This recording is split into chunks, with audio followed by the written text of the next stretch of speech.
Face it, Audrey. You're old, you're alone, and frankly, you're becoming a burden. If you heard those words from your own daughter-in-law while your son stood silently beside her, you'd understand the knife that twisted in my chest that Tuesday morning. If you're watching this, please subscribe and let me know where you're watching from in the comments. I need to know I'm not alone in this, because what happened next changed everything. My name is Audrey Rodriguez, and at 67 years old, I thought I knew my family. I thought 40 years of sacrifice, of putting my son Marcus first in every decision, meant something. I was wrong. They sat across from me in my own living room, the room where I'd nursed Marcus through childhood fevers, helped with homework, celebrated his achievements. The morning sunlight streamed through the lace curtains I'd sewn myself, illuminating their faces with an almost theatrical glow.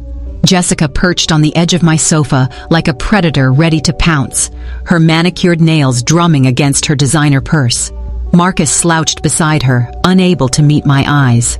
"What exactly are you saying, dear?" I asked, though my heart already knew. Jessica's smile was sharp as broken glass. "We're saying it's time to face reality. This house is too big for you.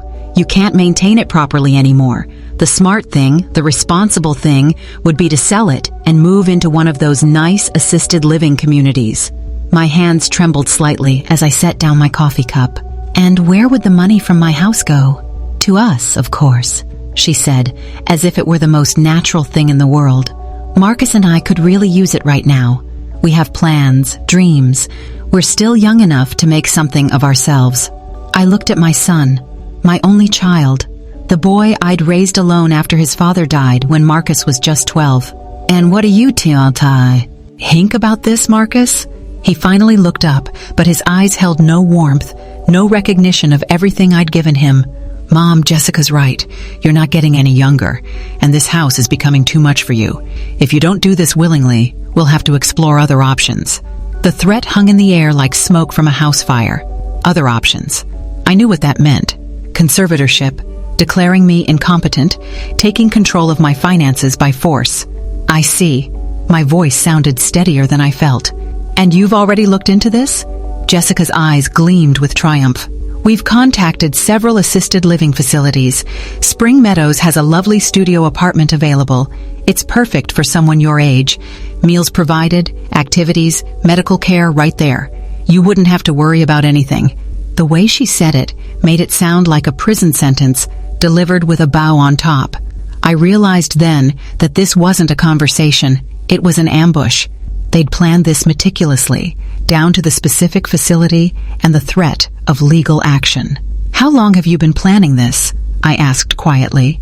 Marcus had the decency to look uncomfortable. "Mom, we're just thinking about what's best for everyone." "Everyone." I repeated the word, tasting its bitterness. "I understand. Give me some time to process this." Jessica leaned forward, her voice taking on a falsely sweet tone. "Of course, Audrey. We're not monsters. Take 90 days to get your affairs in order, but after that..." She shrugged elegantly. After they left, I sat in the sudden silence of my home, surrounded by 40 years of memories they wanted to liquidate for their convenience. The family photos on the mantelpiece seemed to mock me now.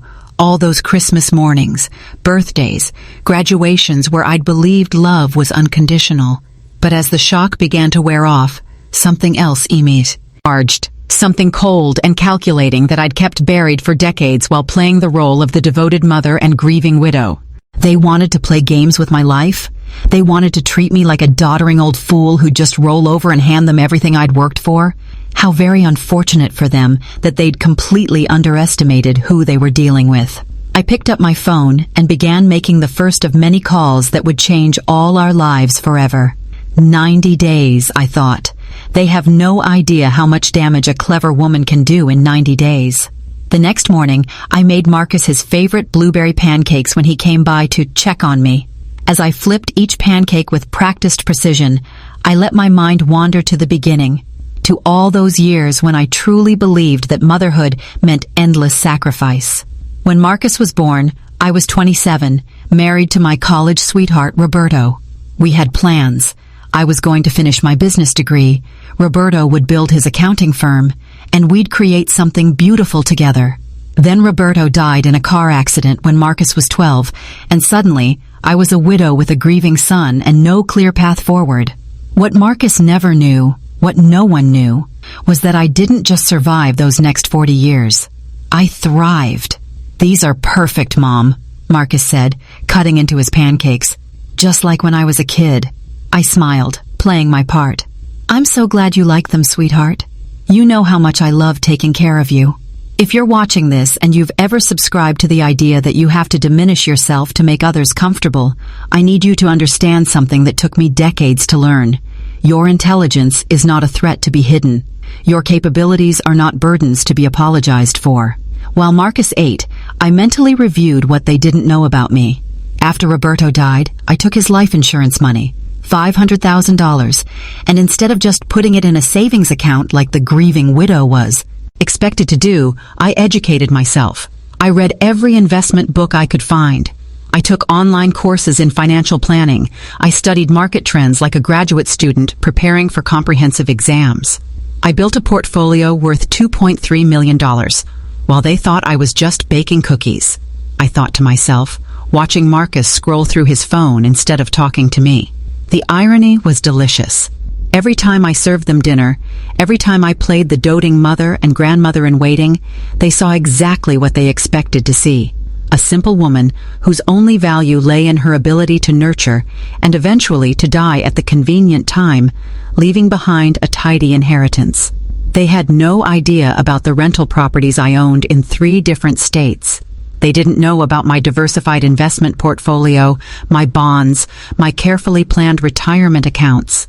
They couldn't fathom that the woman who asked them to help her understand her bank statements was the same woman who'd been outperforming the S&P 500 for the last decade.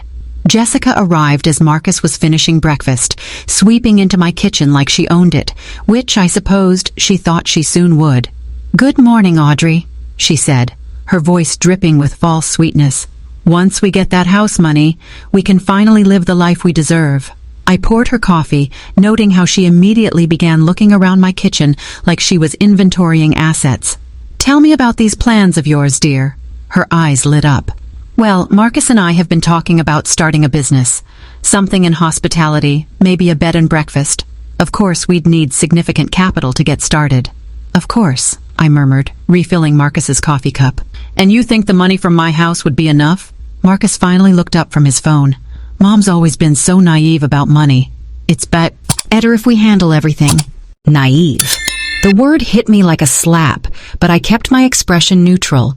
This was the son I'd raised, who'd lived in this house rent-free through college, whose student loans I'd paid off, whose first car I'd bought, whose wedding I'd largely funded. Naive. "You're probably right, sweetheart," I said softly. "I never was very good with numbers." After they left, I walked through my house, really looked at it.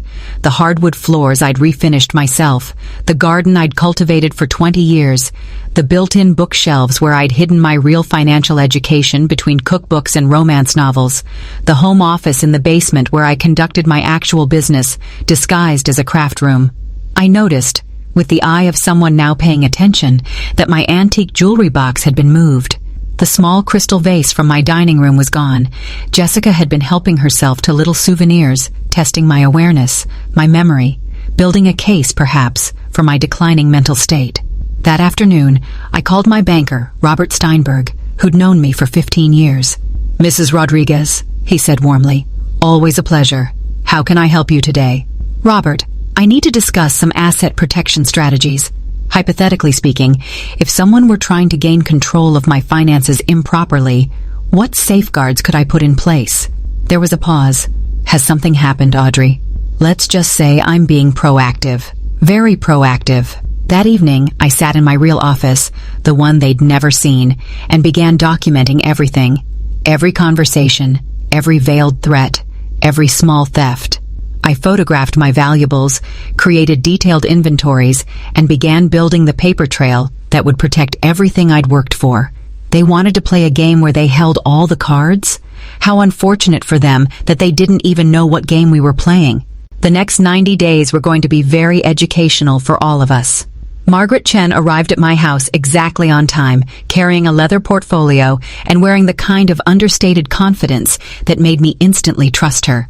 I'd found her through a discreet inquiry to my attorney, a woman who specialized in financial crimes and domestic investigations. "Mrs. Rodriguez," she said, settling into my living room chair, "tell me exactly what you're dealing with." I poured tea from my good china set, the one Jessica had been eyeing, and laid out everything. The ultimatum, the threats, the small thefts, the obvious planning that had gone into their ambush. Margaret took notes in precise handwriting. "How long has your daughter-in-law been part of the family?" 3 years. They had a whirlwind courtship. I thought it was romantic at the time. I laughed bitterly. I was so happy Marcus had found someone who seemed to adore him. In cases like this, there's usually more going on beneath the surface. Financial pressure, hidden debts, sometimes addiction issues. Would you be surprised to learn your daughter-in-law has secrets? At this point, Margaret, nothing would surprise me. She handed me a contract. "I'll need a retainer, and I'll need you to be prepared for what I might find. Sometimes the truth is uglier than we expect. I've been underestimated my entire life. That ends now." 3 days later, Margaret called with her preliminary findings. "Mrs. Rodriguez, we need to meet. Today." We met at a small cafe downtown, far from prying eyes. Margaret opened her folder with the care of a surgeon preparing for a delicate operation. "Mrs. Rodriguez, your daughter-in-law has $87,000 in gambling debts across 3 casinos." The words hit me like ice water. Gambling? High-stakes poker, primarily. She's been playing under a false name, using credit that I believe she intended to pay back with your assets. But there's more. She showed me photographs, Jessica entering and leaving various casinos, time-stamped and dated, bank records showing cash advances and transfers, a paper trail of deception that painted a picture of desperate addiction. She's also been forging your signature on small checks. Nothing major enough to trigger bank alerts, but consistent enough to suggest she's been testing your security measures and your awareness. My hands shook as I reviewed the evidence. "Does Marcus know?" Margaret's expression was grim. "Based on my surveillance, yes. He's accompanied her to the casino twice. He's also been lying about his business situation. His company is failing, largely because funds have been diverted to cover Jessica's debts." The betrayal cut deeper than I'd imagined possible. Not just Jessica's greed, but Marcus's complicity. My son, the boy I'd raised to be honest and honorable, was actively participating in defrauding his own mother. "There's something else," Margaret continued. "I recorded this conversation yesterday." She played an audio file on her phone.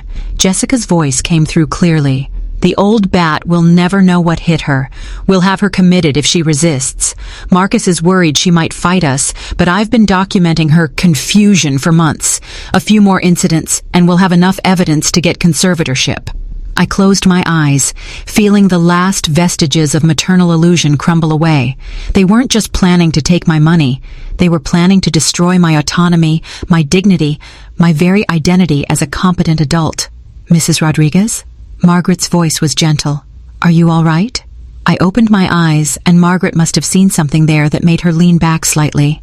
"I'm better than all right. I'm ready to fight back." Over the next week, I learned things about my family that shattered any remaining sentiment I might have. Harbored. Jessica had been telling relatives that I was showing signs of dementia, laying groundwork for their eventual coup. She'd been researching conservatorship laws and consulting with attorneys about the process for declaring someone mentally incompetent. Most devastating of all, she'd never loved Marcus. Margaret's investigation revealed text messages to her gambling buddies calling him pathetic and a means to an end. She was using my son as a tool to access my wealth, and he was too blinded by manipulation to see it. But while they'd been planning my downfall, I'd been busy too. I'd moved the majority of my assets into irrevocable trusts, changed all my passwords, and installed security cameras throughout my house that they didn't know about. Every conversation was now being recorded, every threat documented, every lie cataloged. Margaret updated me regularly with new discoveries, and each revelation strengthened my resolve. They wanted to play games with someone they thought was a helpless old woman. They were about to learn that underestimating Audrey Rodriguez was the biggest mistake of their lives. The security camera I'd hidden in my kitchen caught everything. Jessica standing at my counter, going through my mail, photographing bank statements with her phone. Marcus keeping watch by the window, obviously complicit in their reconnaissance mission. I watched the footage from my real office, feeling a cold satisfaction settle over me like armor. They were so confident in their deception, so certain I was too naive to notice their intrusions. Margaret's investigation had expanded, revealing a web of lies that went deeper than I'd imagined. She called me on a Thursday morning with news that changed everything. "Audrey, I need to see you immediately. I've discovered something that goes beyond fraud." We met at her office this time, a sleek downtown space that spoke of success and competence. Margaret had multiple files spread across her desk, photographs, financial documents, and what looked like surveillance reports. "Your daughter-in-law is having an affair with Marcus's business partner, David Chen." She showed me photographs of Jessica and David entering a hotel together, intimate embraces in parking lots, text messages that made my stomach turn with their casual cruelty toward my son. "She's been planning this for over a year," Margaret continued. "The goal was always to get access to your assets, then leave Marcus once she had control of the money. David has been helping embezzle funds from Marcus's business to pay down Jessica's gambling debts." I studied the evidence, feeling something shift inside me. Not sadness. I'd moved beyond that. This was strategic calculation, the kind of cold analysis I'd learned from decades of successful investing. "There's more," Margaret said. "They've already consulted with attorneys about forcing conservatorship. They have a file on you, documenting supposed incidents of confusion and memory loss. Some of these incidents never happened. They've been fabricating evidence." She handed me a legal document. "This is their preliminary petition. They were planning to file it in 6 weeks, claiming you're a danger to yourself and financially incompetent." I read through their lies about my mental state, their manufactured evidence, their detailed plan to strip away my autonomy and dignity. Every word was a calculated assault on my independence. That afternoon, I met with my estate attorney, Harrison Walsh, a man I'd worked with for 15 years, who knew exactly how sharp my mind remained. "Audrey," he said, reviewing Margaret's findings, "they have no legal standing. Your mental competency is unquestionable. You've been managing complex financial portfolios for decades. Any judge who reviews your actual financial records will see immediately that you're more financially sophisticated than most professionals. But they don't know about my real financial situation, do they?" Harrison smiled grimly. "That's going to be their downfall. They're planning to defraud someone they think has a simple estate. They have no idea they're attempting to defraud a multi-millionaire with bulletproof legal protections." We spent the afternoon putting additional safeguards in place, updated wills, medical directives that specifically prevented Marcus or Jessica from making decisions about my care, and legal documents that would make any conservatorship attempt backfire spectacularly. That evening, I listened to the audio recording Margaret had captured of Jessica talking to her lover. "Once we get rid of the old woman, we can be together with enough money to start over somewhere tropical. Marcus will be devastated, but he'll get over it. Men always do." David's voice responded, "Are you sure she won't fight the conservatorship? Please, she can barely work her cell phone. We've been moving money right under her nose, and she hasn't noticed a thing. This is going to be easier than taking candy from a baby." I turned off the recording and looked around my home office. My real office, with its financial journals, investment reports, and business awards they'd never bothered to notice.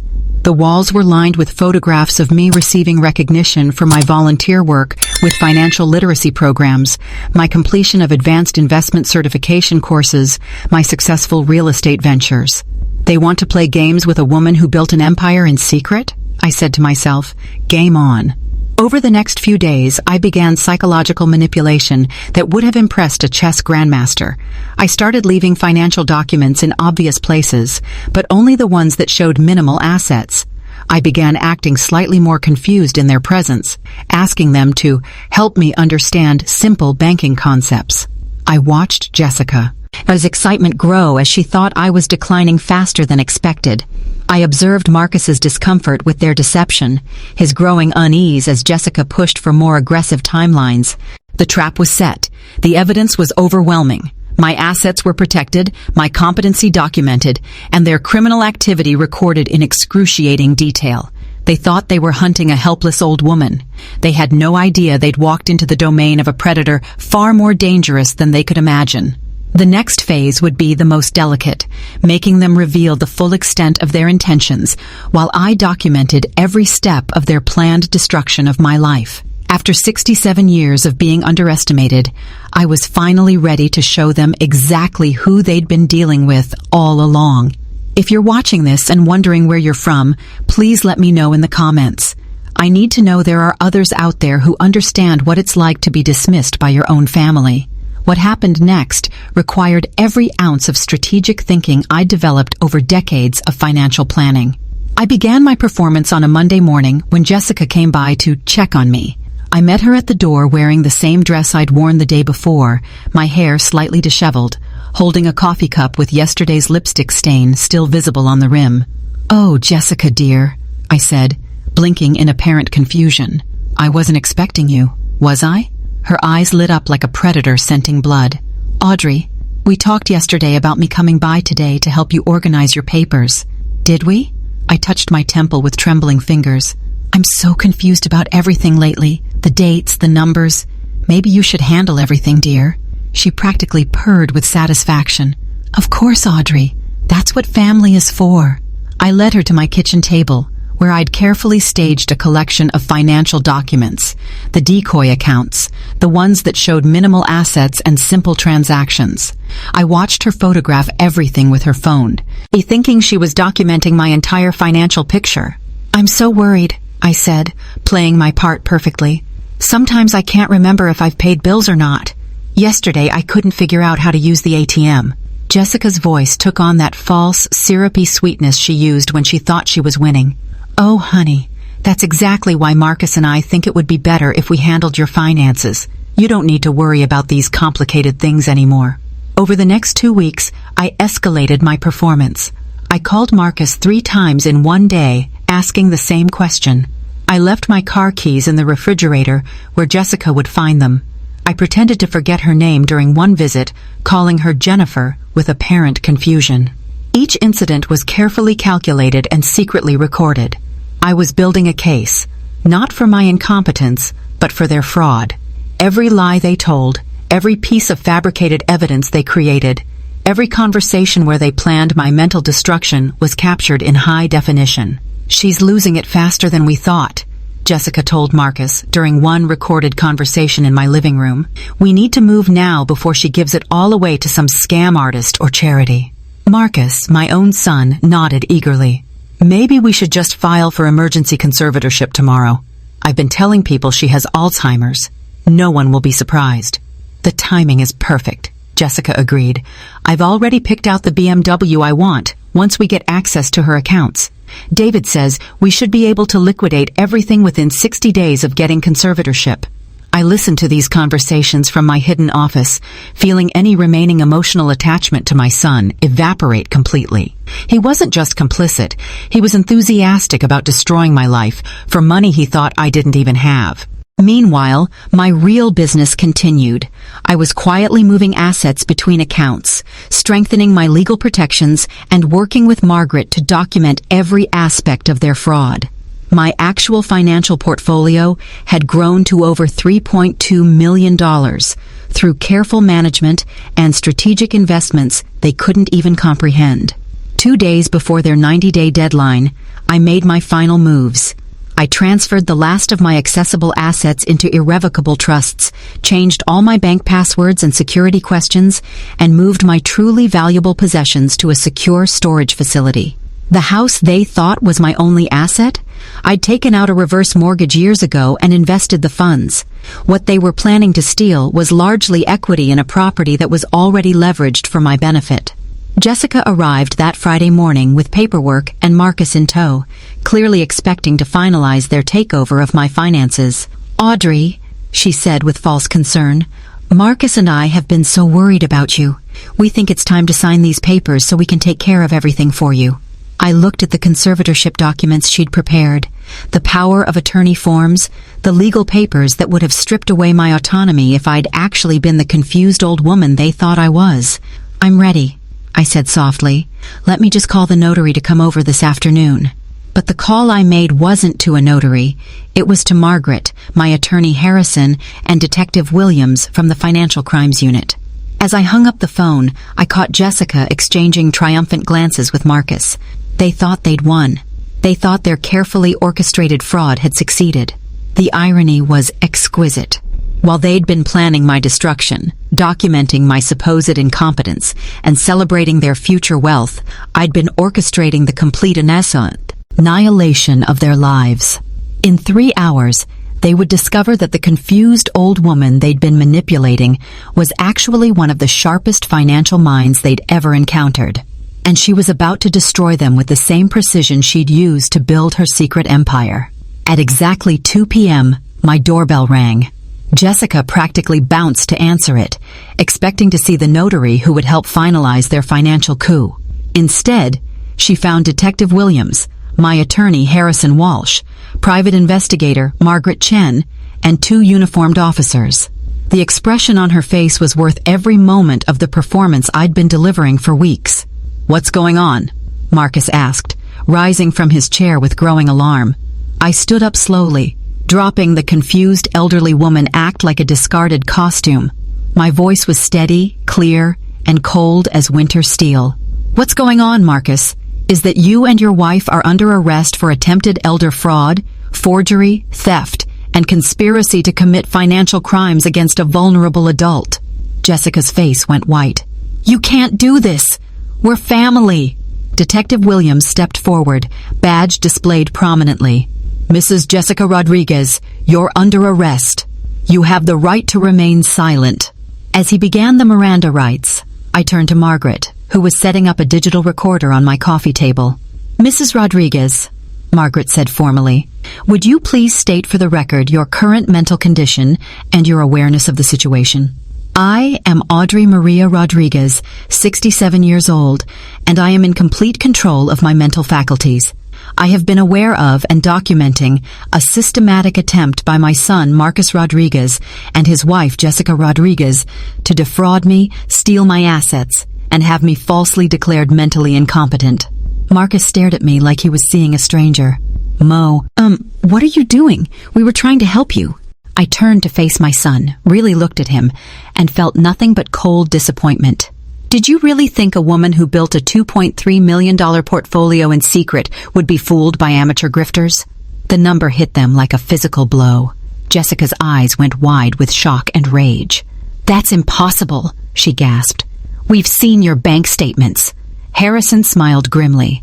"You've seen the decoy accounts Mrs. Rodriguez set up for your benefit. Her actual estate is worth considerably more than that figure, and it's been protected by legal trusts and safeguards that make your attempted theft a federal crime." Detective Williams finished with Jessica's rights and moved to Marcus. My son looked at me with something that might have been dawning respect mixed with terror. "Mom, we didn't know." "You didn't know because you never bothered to know," I replied. "You saw what you expected to see, a helpless old woman whose only value was her eventual death and the inheritance you felt entitled to." Margaret opened her evidence folder. "Mrs. Rodriguez, we have recordings of the defendants discussing plans to have you committed, forge your signature, and liquidate your assets. We have evidence of gambling debts, embezzlement, and adultery. We have documentation of theft from your home and attempted fraud of your bank accounts." Jessica's composure finally cracked completely. "This is insane. You're a crazy old woman who doesn't know what she's talking about." Detective Williams looked up from his handcuffs with professional interest. "Ma'am, are you calling a woman who successfully managed a multi-million-dollar investment portfolio for over 20 years crazy? Because I have her recent psychiatric evaluation right here that says otherwise." I pulled out a thick folder from my end table. "Comprehensive Mental Competency Evaluation, completed last week by Dr. Sarah Martinez, one of the state's leading geriatric psychiatrists. Perfect cognitive function, superior financial understanding, and mental acuity that exceeds the average for my age group." The reality was finally sinking in for both of them. They weren't arresting a confused old woman. They were arresting 2 criminals who had tried to defraud someone far smarter and more prepared than they could have imagined. The gambling debts alone are enough for serious charges. Detective Williams explained as he cuffed Marcus. But attempting to defraud a senior citizen of millions of dollars? You're looking at federal charges and significant prison time. As they were led away, Jessica turned back with pure venom in her voice. You vindictive old bitch, you'll regret this. I smiled serenely. The only thing I regret, Jessica, is not seeing through your performance sooner. But then again, I've always believed in giving people enough rope to hang themselves. After they were gone, I sat in my living room with Harrison and Margaret, feeling something I hadn't experienced in months. Complete peace. What happens now? I asked. Harrison opened his legal pad. Now we let the justice system work. The evidence is overwhelming. Jessica will likely face 5 to 7 years in federal prison. Marcus, as a first-time offender who was clearly manipulated, might get a lighter sentence, but he's still looking at significant jail time. Margaret added, the bank fraud alone carries serious penalties, and once word gets out about Jessica's affair and the gambling debts, Marcus will lose everything. His business, his marriage, his reputation. I nodded, feeling no satisfaction in their destruction, but absolute certainty that justice was being served. I have one more question, I said.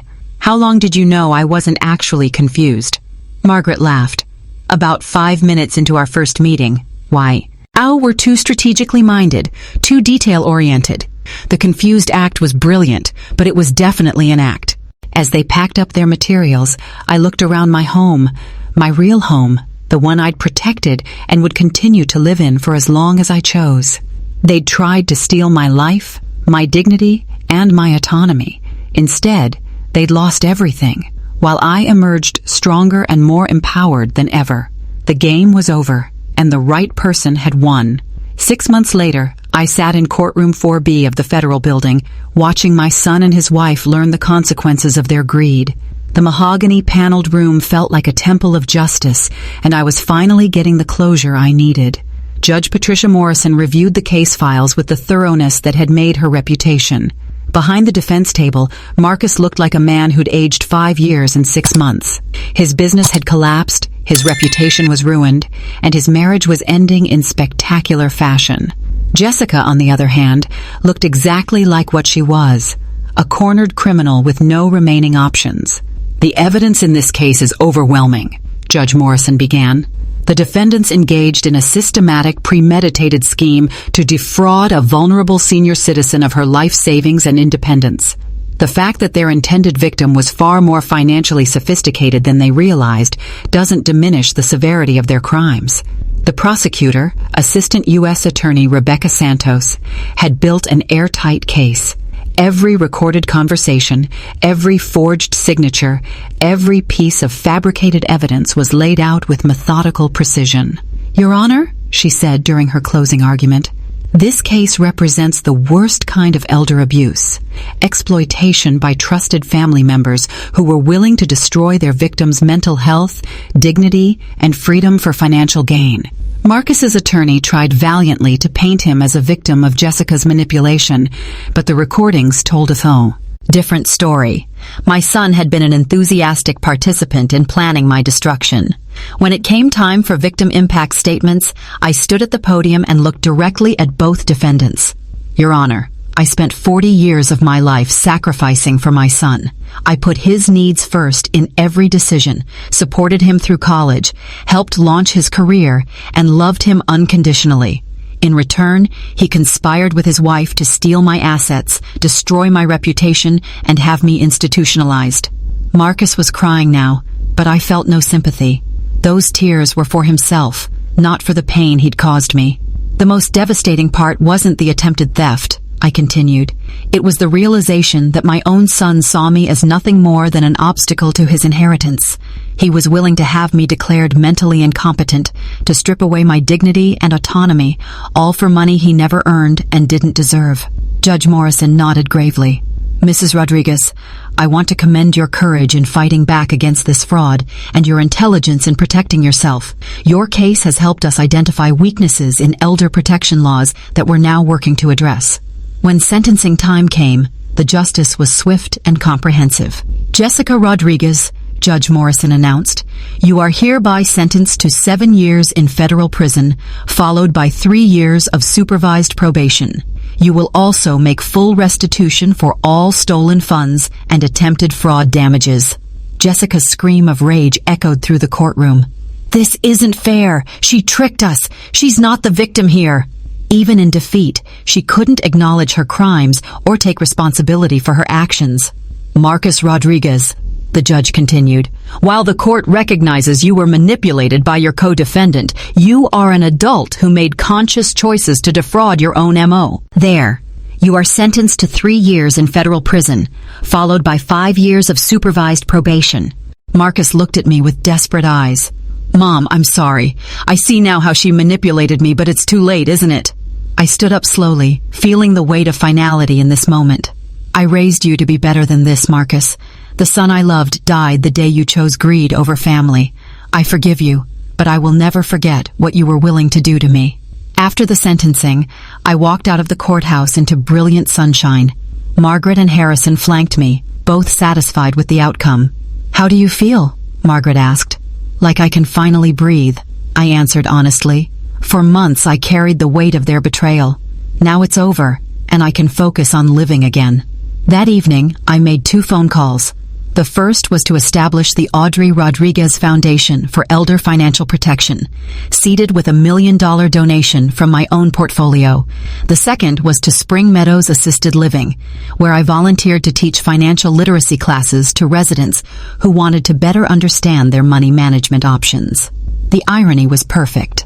The facility where they'd planned to warehouse me became a place where I empowered other seniors to protect themselves from exactly the kind of exploitation I'd experienced.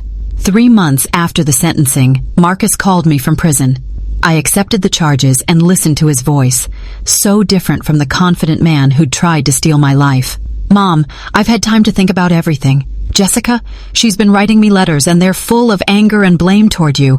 She still doesn't think she did anything wrong." "And you?" I asked. "What do you think?" "I think I destroyed the most important relationship in my life for money that wasn't even mine to take. I think I'm exactly where I deserve to be."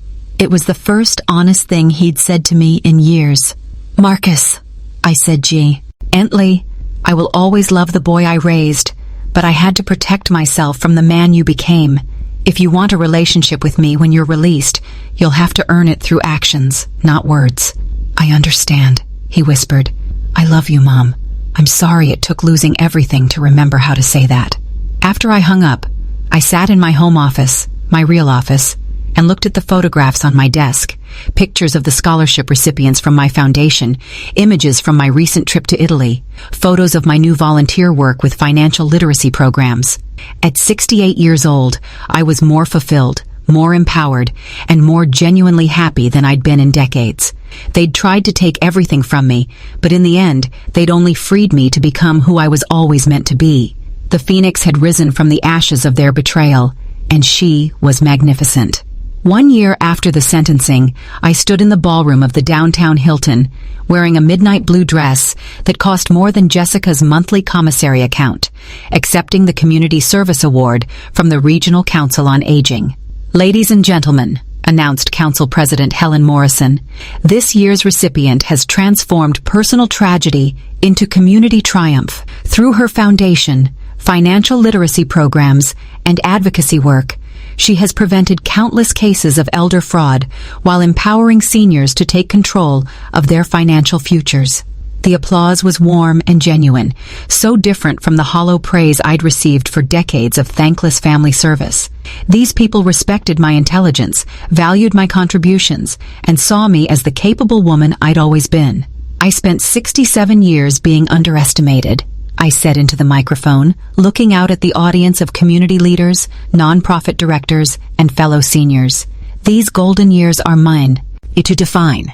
In the years since Marcus and Jessica's imprisonment, I'd built a life that finally reflected my true self. The Audrey Rodriguez Foundation had awarded scholarships to 43 deserving students, funded 3 community financial literacy centers, and lobbied successfully for stronger elder protection laws. But the real transformation was personal.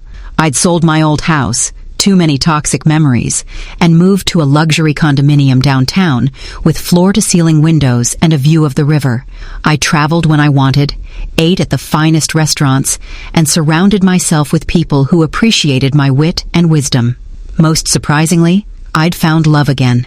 Dr. James Fitzgerald was a retired economics professor I'd met at a financial literacy conference. At 71, he was distinguished, intellectually curious, and completely delighted by my business acumen instead of threatened by it. "You know," he said over dinner at our favorite Italian restaurant, "most people our age talk about slowing down. You're just getting started." I smiled at him across the candlelit table. I wasted too many years making myself smaller to accommodate other people's limitations. I refuse to waste whatever time I have left. My phone buzzed with a text from Margaret, who'd become a close friend. Jessica denied parole. Bad behavior in prison. Refuses anger management classes. Still blaming you for ruining her life. I showed James the message. "Some people never learn," he observed. "Her loss," I replied, putting the phone away. I refused to give her another moment of my attention. 3 days later, Marcus called from the halfway house where he was serving the final months of his sentence. These conversations had become a monthly ritual, his attempts to rebuild something from the wreckage of our relationship. "Mom, I've been thinking about what I want to do when I'm fully released. I've been working with a financial counselor here, learning about budgeting and responsible money management.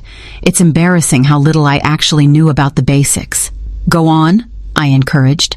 "I want to work with nonprofits, maybe help people who've made the same mistakes I did. I know I can't undo what I did to you, but maybe I can prevent other families from going through what we went through." For the first time in years, I heard genuine humility in his voice. "That sounds like meaningful work, Marcus. Can you ever forgive me? I've lost everything, my business, my marriage, my freedom, but losing your respect is what hurts the most." I was quiet for a long moment, looking out at the river from my new home. "I forgive you, Marcus. But forgiveness doesn't mean forgetting. Trust is earned through consistent actions over time. If you're serious about changing, show me through how you live, not just what you say." "I understand. Thank you for even talking to me. I love you, Mom." "I love you too," I said, and for the first time in years, I meant it without reservation or fear. After the call, I reviewed my foundation's quarterly reports. We'd helped prevent $2.3 million in elder fraud attempts, provided financial education to over 500 seniors, and created a model program that was being replicated in 12 other cities. But the number that made me proudest was smaller. 7 family relationships had been saved through our intervention and mediation services. 7 families that had worked through their financial disagreements without resorting to fraud or manipulation. My story had gone viral on social media, spawning thousands of comments from people sharing their own experiences with family financial abuse. The validation was overwhelming. So many others had experienced similar betrayals, felt the same isolation and confusion when those closest to them revealed their true motivations.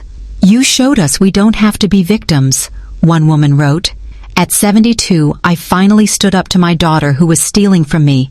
Thank you for giving me the courage." That evening, James and I hosted a dinner party in my new home for my chosen family.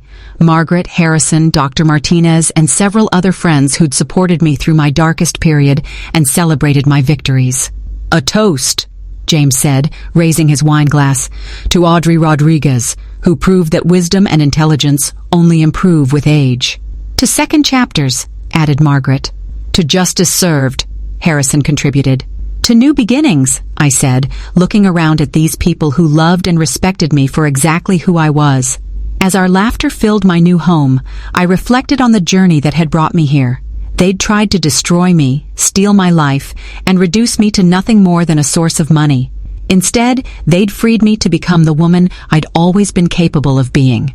At 68, I was finally living as my authentic self, powerful, intelligent, generous, and completely unashamed of my capabilities. The phoenix hadn't just risen from the ashes, she was soaring. 2 years have passed since that devastating ultimatum in my living room, and as I sit here in my home office, the one that's no longer hidden, no longer a secret, I want to share what I've learned with all of you who've been following this journey. Never let anyone convince you that your worth is measured by what you can give them. This morning, the mayor presented me with the key to the city for my work in elder advocacy. Standing on those steps, surrounded by reporters and community leaders, I thought about the woman I used to be, the one who hid her intelligence, who apologized for her success, who made herself smaller to accommodate others' expectations. That woman is gone forever, and good riddance. The Audrey Rodriguez Foundation now operates in 15 cities across 3 states. We've prevented over $8 million in elder fraud, educated thousands of seniors about financial protection, and successfully lobbied for legislation that makes it harder for family members to exploit their elderly relatives. But numbers only tell part of the story. The real victory is in the transformation, not just mine, but the transformation of everyone who's found the courage to stand up for themselves after hearing about my experience. Audrey Rodriguez shows us that age brings wisdom, not weakness, said City Councilwoman Patricia Torres at today's ceremony. She's proof that our senior citizens are valuable resources, not burdens to be managed. I think about Marcus sometimes. He was released from prison 8 months ago and has been true to his word about rebuilding his life. He works for a nonprofit that helps families navigate financial difficulties, earning a modest salary that he manages carefully. He's in therapy, learning to recognize the manipulation tactics that Jessica used on him, understanding how his own entitlement and weakness made him vulnerable to her schemes. We have coffee once a month now. It's not the relationship we used to have. That trust was broken beyond repair, but it's something genuine built on honesty instead of assumed obligation. I'm proud of what you've built, Mom, he told me last week. I'm sorry it took losing you to understand what I'd really lost. Jessica remains in prison, having been denied parole twice for refusing to accept responsibility for her crimes. According to Marcus, she still writes him letters blaming me for their situation, still convinced that she was the victim of my manipulation. Some people never learn. But I've learned something valuable from their betrayal. The difference between family and relatives. Family is defined by love, respect, and mutual support. Relatives are just people who happen to share your DNA. My real family now includes James, who proposed to me 6 months ago with a ring that belonged to his grandmother. Margaret, who's become the daughter I never had. Harrison, who continues to manage my legal affairs and has become a dear friend. Dr. Martinez, who helped validate my mental competency and now serves on my foundation's board. These people chose to love me, respect me, and support me. They see my intelligence as an asset, not a threat. They celebrate my success instead of resenting it. For those of you watching who might be experiencing something similar, family members who dismiss your capabilities, who make you feel guilty for your success, who treat you like a burden instead of a treasure, I want you to understand something fundamental. You deserve respect, love, and dignity at every age. Don't settle for less. Don't hide your intelligence to make others comfortable. Don't apologize for your success to spare others' feelings. Don't make yourself smaller to fit into boxes that others have constructed for you. Age is not a disease. Experience is not a liability. Wisdom is not weakness. If your family can't see your value, find people who can. If your relatives treat you like an ATM instead of a human being, protect yourself and seek relationships based on genuine care instead of financial dependency. I spent 40 years being the perfect mother, sacrificing my own identity to nurture someone who ultimately saw me as nothing more than an inheritance waiting to happen. I thought that selflessness was love, but it was actually enabling dysfunction. Real love doesn't require you to diminish yourself. Real family doesn't demand that you apologize for your strength. Last week, I received a letter from a woman in Oregon who'd watched my story online. She was 73, being pressured by her adult children to sell her home and simplify her finances by giving them control. After hearing about my experience, she hired her own private investigator and discovered that her son had been stealing from her for 2 years. "Yo, you saved my life," she wrote. "Not just my money, my life. I was beginning to believe I really was becoming a burden. Now I know I'm not the problem." That letter is framed on my desk, right next to the photo of me accepting the key to the city. Both remind me that surviving betrayal isn't enough. Transformation is the real victory.